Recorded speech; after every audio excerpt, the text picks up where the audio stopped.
समाज की जमीन है जी। ये समाज का मदरसा सबसे चंदा लेके बनाया गया। हर बच्चा के घर के बच्चा यहाँ आके पढ़ता है और ये इस्लाम ने यहाँ आके इस जगह पर अपने दबंदी दिखा के इस जगह पर ताला मार दिया है। ये सोचता है क्या हम जंगल राज चलाए। ये बस्ती में जो चाहता है वो जो चाहेंगे वो हो जाना चाहिए। बस्ती में चाहता है जो हम बोलेंगे वही होगा। ये गुंडा राज अपना चला रहा है बस्ती में। एक व्यक्ति का अभी इस जगह पर अभी प्रशासन बुलाया गया था जी। प्रशासन अभी उस पर फोन किया था कि मैं फैसला नहीं मानूंगा और ताला अभी इस टाइम मैं खोल नहीं सकता हूँ और ये जो होगा हम देख लेंगे अकेले हम। गुंडा सोचता है कि हम बस्ती का गुंडा है। ताला इस्लाम में लगाया है और साबिर में लगाया है। 4-5 रियासत भी है। ये हम लोग चंदा दिए हैं। बस्ती पे मेरा अधिकार है बोलने के लिए, इसलिए हम इतना बयान दे रहे हैं। माजरा यही है कि हम अंदर में पढ़ा रहे थे, लड़का और गया साथ में, बोला कि आप साहब बोल बच्चा लोग को छुट्टी कर दीजिए जी। बोले क्यों? बोले यहाँ ताला लगा है। अच्छा। हम बोले ठीक है पढ़ा रहे हैं, तो पढ़ाने दीजिए जी, छुट्टी कर देंगे जी। तो फिर कुछ देर के बाद फिर गया जी, दोबारा बोला तो फिर हम बच्चा लोग को छुट्टी कर दिए। बच्चा लोग सब चल गया जी। तो बाहर देखें बहुत सारे लोग खड़े थे जी और वही सब बहुत सारा नाम बताएंगे जी जी और सागर के भाई थे जी, भाई थे जी। और मतलब उसके गुटिया का लगभग बहुत सारा। अच्छा। रियासत वगैरह आपसे बैठ के क्यों पहल नहीं हो पाया? नहीं बैठ के अभी कोई बात नहीं, मतलब पहल हो ही नहीं पाया इसमें। सुने पंचायत समिति भी था वहाँ पंचायत समिति थे रोड पर मतलब क्या मांग बन रहा है, काम हो रहा है, समाज शांतिपूर्वक के साथ रहे। मदरसा खोल दे, बच्चों लोग का भविष्य है, लोग पढ़े लिखे। बच्चे लोग हमारा कोई नुकसान नहीं किया है। आपसी जो बड़े लोग हैं उनसे आपस में बैठकर बातचीत करें। तो अभी ताला नहीं खुला के क्या आगे के क्या रणनीति है आप लोग का? ताला खोलना सारे लोग यानी तैयार है। हमारे जो महिला लोग भी है वो लोग चाहते हैं कि नहीं ताला अभी खुले। प्रशासन भी इसी वजह से मंगाया है कि प्रशासन हम लोग का जो हक है वो दिलाए और ताला को डांट के भगा दिया सब। यहाँ पे हम लोग 2 खुट्टे का हिस्सेदार लोग हैं। एक रैयत है और एक दर रैयत है। दर रैयत में 4 खुट्टा है और रैयत में हम लोग 5 खुट्टा हैं। तो हमारा वंशज जो है उगन मियाँ, वो मोहर मियाँ को जो है चवनिया ज़मीन दिया था 4 आना यहाँ रहने के लिए, देखभाल करने के लिए, खेती बाड़ी करने के लिए, खेत कटाने के लिए। क्योंकि उस टाइम कड़की था पैसे का, तो अपना बाल बच्चन व्यस्त रहता था, लोग को रुपया ठन्नी नहीं हो पाता था। तो उसको वो पाटीदार बनाया था और बोला कि 4 आना में तुम अपना हिस्सा लो और जोताबाद करो। तो अब क्या हुआ कि इस स्थिति परिस्थिति में तो हम लोग को कुछ मालूम नहीं था और हम लोग के पास ज़मीन का कोई पेपर नहीं था। तो ज़मीन का पेपर कुछ नहीं था, तो टुकड़ा टुकड़ी जब ऑनलाइन हुआ तो हम लोग सारा पेपर ऊपर देखें। तो पेपर देखें तो हम लोग को पता चला कि हम लोग का इतना ज़मीन है। फिर पेपर के लिए हम लोग पहल किए। पहल करने में जो है सो मेरा पैसा खर्च हुआ, तो सारे लोग को बोले कि अगर तुम लोग ज़मीन लेना चाहते हो तो जो खर्च हुआ है वो हमको पैसा तुम लोग दो।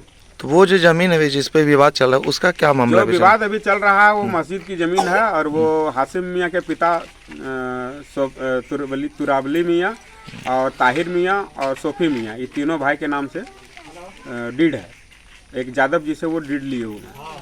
तो वो मदरसा की ज़मीन है? नहीं, मस्जिद की ज़मीन। मस्जिद की ज़मीन है। अब मस्जिद की ज़मीन में जो है सो हम लोग वहाँ पे और जो ज़मीन है वो यादव लोगों से हम लोग और 7 डिसमिल ज़मीन खरीदे हुए हैं। तो आप लोग क्या मांग है? तो हम लोग का ये कहना था कि जब हम 7 डिसमिल ज़मीन हम लोग खरीदे हैं पूरे मोहल्ला मिलके और 5 डिसमिल ज़मीन में आप मस्जिद पहले बना चुके हैं हम लोग के होश से पहले, तो आप उस मस्जिद को जो है सो वक्फ कर दीजिए, वक्फ बोर्ड में डाल दीजिए, ताकि कभी भविष्य में कोई नहीं कहे कि मेरी बाप की संपत्ति है।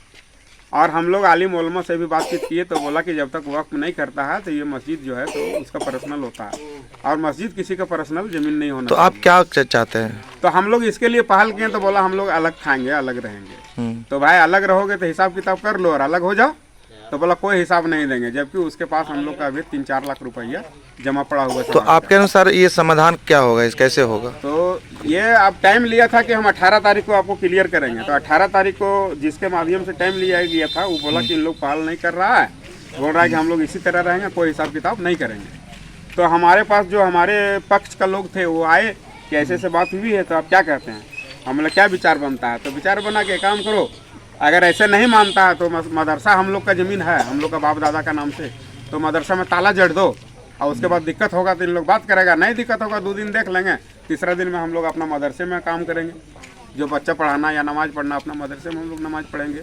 जब हम लोग मस्जिद दूसरी बनाएंगे तो मस्जिद में पढ़ेंगे। तो ये मतलब आपसी में बैठ के सुलह नहीं हो सकता है क्या?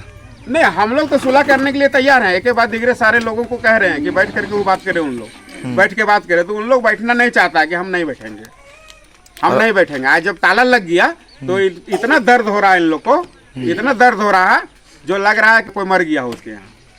इस तरह का माहौल बनाया हुआ है। मीडिया को बोला था, ताला लगाने के टाइम में भी हम लोग प्रयास किए, हासिम मियाँ को फ़ोन किए, स्विच ऑफ बताया, मेराज अंसारी को फ़ोन किया तो बोला कि हम पंचायत में निकले हुए हैं, और हम लोग वहाँ से घर नहीं आए और मेराज अंसारी वहाँ मौजूद है। तो इसके लिए आप लोग कभी प्रशासन से नहीं, हम लोग प्रशासन के पास इसलिए नहीं गए कि यहाँ प्रशासन का कोई मामला नहीं है। हम लोग किसी से लड़ने के लिए ताला नहीं लगाए हैं। हम लोग इंसाफ के लिए ताला लगाए हैं कि बैठेगा 2 आदमी और बैठ करके इसको हल करेगा। तो ये बैठने नहीं छोड़ करके औरत मर्द बीवी बच्चा को ले जा करके मदरसा के पास खड़ा होकर के ये दिखा रहा है कि हम कितना बड़ा दबंग है। तो हम लोग को दबंगाई नहीं करना है। हम बोले कि तुम लोग जाके खड़ा रहो, रात दिन वहीं धरने पर बैठल रहो। हम लोग अगर कोई जाते हैं तो कसूरवार होते हैं, इसलिए हम लोग को नहीं जाना है। लोग का फर्स्ट में विवाद हो गया। ये चाराना जो ज़मीन का था उससे इन लोग का इस तरह से विवाद हुआ। जब इन लोग का विवाद हुआ तो वहाँ से आ गया मस्जिद तक। मस्जिद का मामला आया तो हम दोनों तरफ से समझाने के प्रयास किए तो नहीं माना कि नहीं, हम लोग अभी नहीं बैठेंगे, हम लोग का आदमी बाहर है, उन लोग आएगा तब फैसला होगा मुहर्रम के बाद। तभी बैठक कुछ हो पाई है क्या? नहीं, बैठक नहीं हो पाई।